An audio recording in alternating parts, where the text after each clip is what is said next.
چې کله بجلی نه وي دا خلک احتجاجونه کوي، چې کله په ملک باندې ګراني راشي دا خلک احتجاجونه کوي.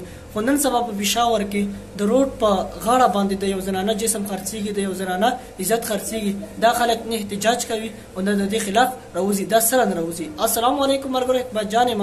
امید لرم چې ټول به روغ او جوړ د ژوند په موضوع کې به ملګرو تاسو دا سیټ کې ویډیو ښکاري. یوه زنانه ده په پېښور کې د روډ په سیټ باندې خپل عزت خرڅوي، خپل جسم خرڅوي. دا خو یا د غریبۍ نه کوي او یا د مستۍ نه کوي. ملګرو نن سبا چې څنګه تاسو ته پته چې کله بجلی نه وي دا خلک احتجاجونه کوي، چې کله په ملک باندې ګراني راشي دا خلک احتجاجونه کوي. نن سبا چې په روډ باندې پېښور کې د یو زنانه جسم خرڅېږي، د یو زنانه عزت خرڅېږي، دا خلک ولې احتجاج نه کوي؟ ملګرو دا ویډیو در سره شیر کوم، دا وګوره، د هغې نه پس بیا خبرې اترې کوو.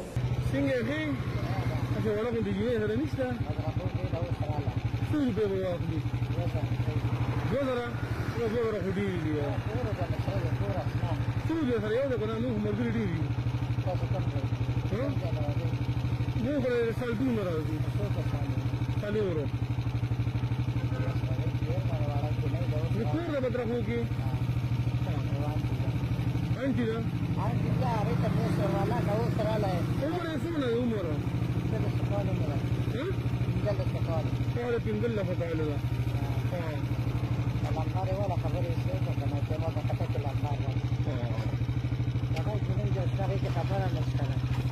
نمبر دا مالا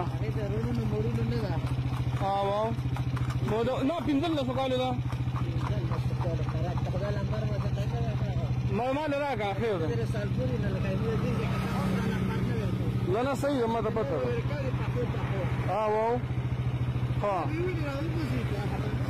صحیح ده نه درې څلور دي سره که یوه ده بس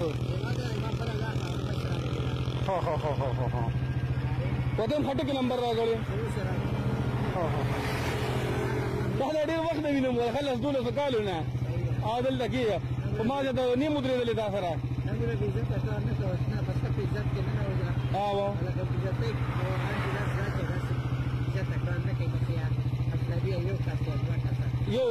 ملګرو تاسو دا ویډیو وکاته چې دا زنانه یو کالج چېرې په 2000 روپۍ باندې یو کس سره زنا کولو ته تیاره شوه، یعنې خپل جسم خپل عزت خرڅولو ته تیاره شوه. دا خو یا د مجبورۍ نه کوي او یا د غریبۍ نه کوي، ځکه چې نن سبا زموږ په معاشره کې مالداره خلک چې کوم دي دا غریب له خپل حق نه ورکوي. که چیرې دو غریب له خپل حق ورکولی نو زموږ په معاشره کې به داسې غریبانان او داسې مجبوره چې کوم دی نه وای. بله دا چې دا په موږ باندې د الله تعالی چې کوم دی یو عذاب دی، ځکه الله تعالی چې چاله په قهر شي په هغه قام باندې په هغه خاوره باندې عذاب راولي. هغه عذاب زموږ په پښتنو باندې زموږ په ملک باندې کوم یو دی هغه ګراني ده یا داسې ظالم وزیر اعظم په موږ باندې منتخب کړي.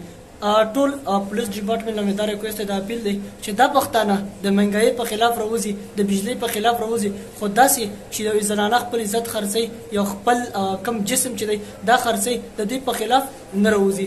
نو تاسو ته مې ریکویسټ دی، دا اپیل مې دی چې پلیز تاسو د دې په خلاف باندې کاروایي وکړئ او دا خلک د دې غلطو کارونه منع کوي. دا خلک د دې نه به څنګه بلته خلي. ډېره مننه ملګرو، دا ویډیو در سره لازم شیر کړئ چې هر چېرته هم یې الله خوشحاله او آباد لره. نو راکړئ ماله اجازت. د الله په امان.